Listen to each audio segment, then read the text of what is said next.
I never expected my life to twist the way it did, and honestly, if someone had told me a year ago that a stupid bet with my own doctor would change everything about who I thought I was, I would have laughed in their face. But the truth is stranger than anything I could have made up, and the more I try to explain it, the more it feels like I'm watching someone else's life, but it's mine. I lived every second of this, every heartbeat, every moment of confusion, fear, shame, and eventually something softer. Something I still don't know how to name. It started on a Tuesday morning, the kind of boring day where you don't expect anything unusual to happen. I was sitting in the clinic, waiting for my routine checkup. My doctor, Dr. Hardy, had always been this calm, sharp man who talked like he had everything planned before you even stepped into his office. He was the kind of person who could make you feel safe and exposed at the same time. I never imagined he'd become the reason my life flipped upside down. I remembered the exact way he looked at me when he said it. I had joked about his fitness routine, teasing him that with his 12-hour shifts, he couldn't possibly keep up with his own advice. He smirked in that infuriatingly confident way and said, "If you really think you could beat me in discipline, how about a bet?" Maybe it was ego, maybe it was boredom, maybe it was the fact that life felt too predictable, but I said yes. And that yes cost me more than I knew.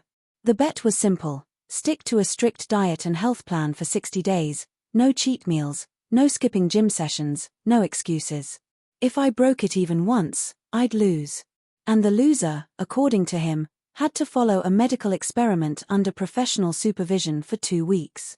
He emphasized it was safe, reversible, and harmless. I never questioned it, because who imagines their doctor would prank them? And back then, it sounded ridiculous, so I treated it like a game.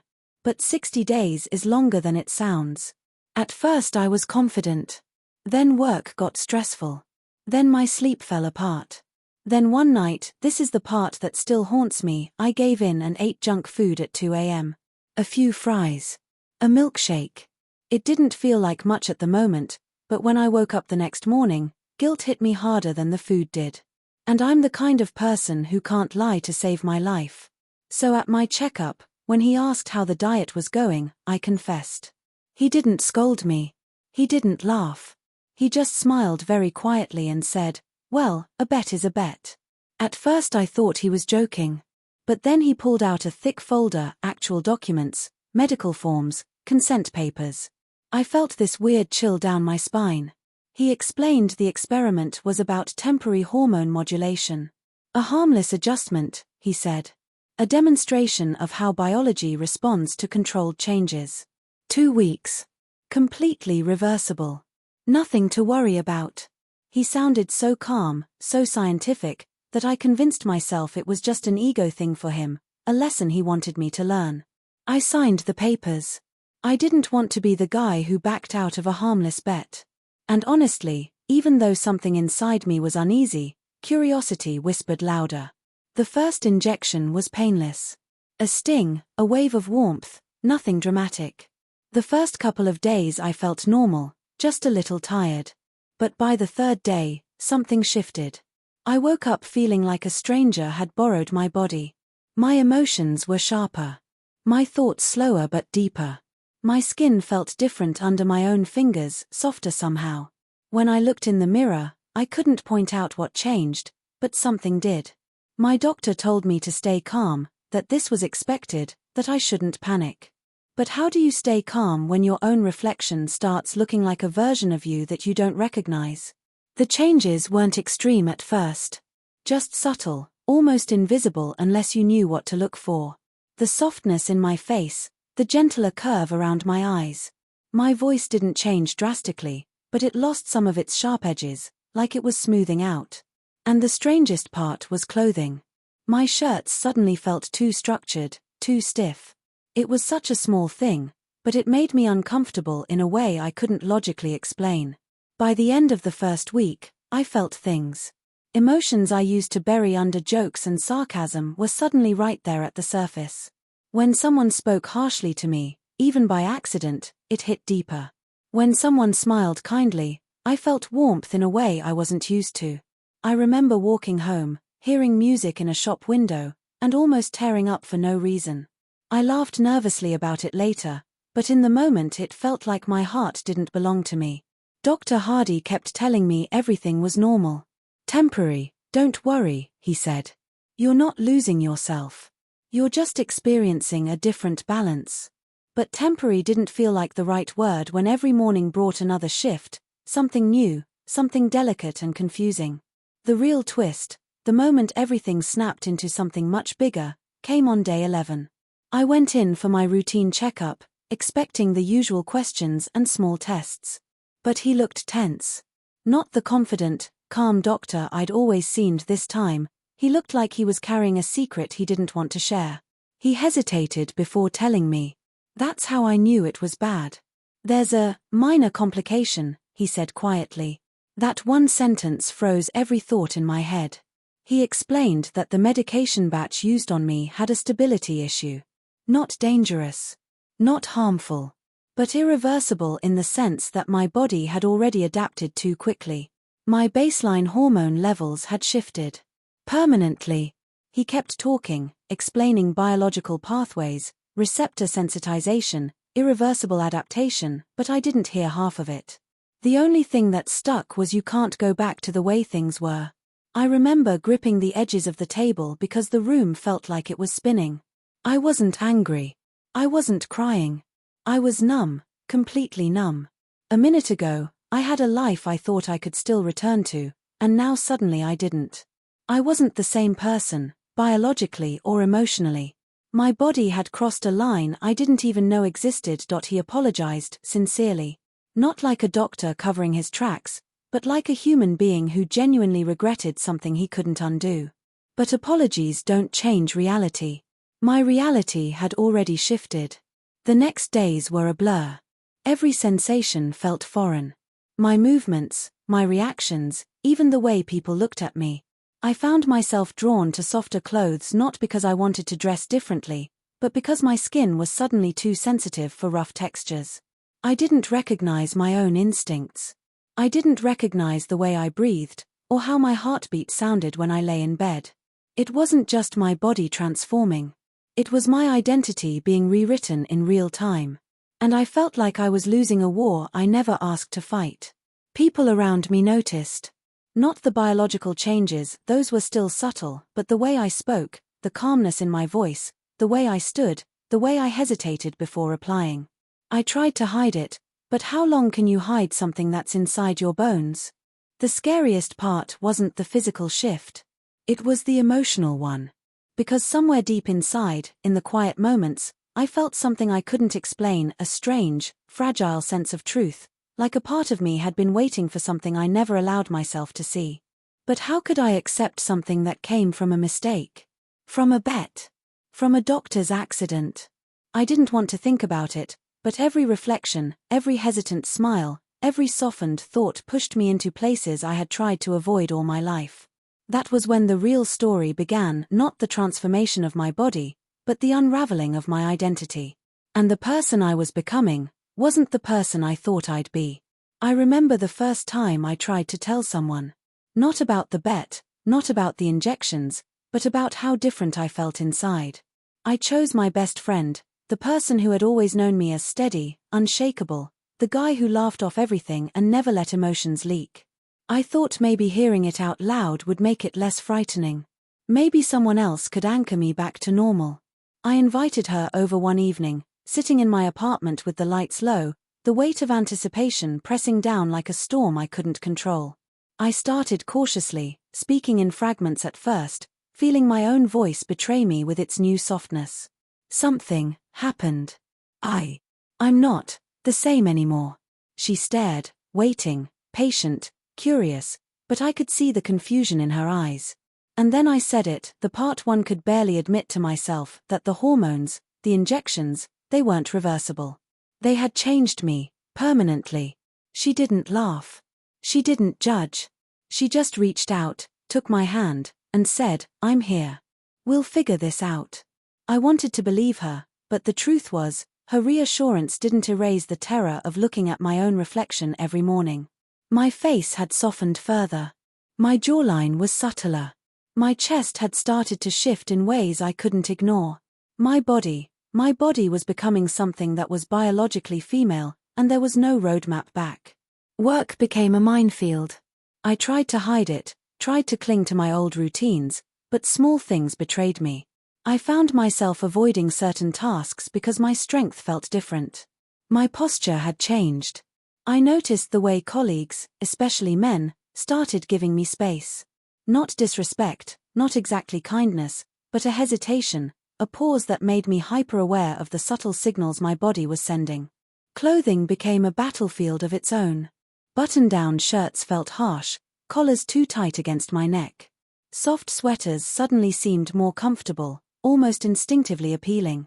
Shopping trips alone became exercises in fear and curiosity. I would stare at fabrics, textures, and colors in ways I never did before, feeling drawn to things I didn't even realize I wanted. One afternoon, I found myself holding a flowy blouse against my chest in the store mirror and freezing, because a rush of emotion hit me, a shock that was both alien and intimate. It was during these small, private moments that I realized this wasn't just a body change. It was identity. Something fundamental inside me had shifted. Something I had been holding down, ignoring, even mocking, had been given a chance to surface. And I hated it.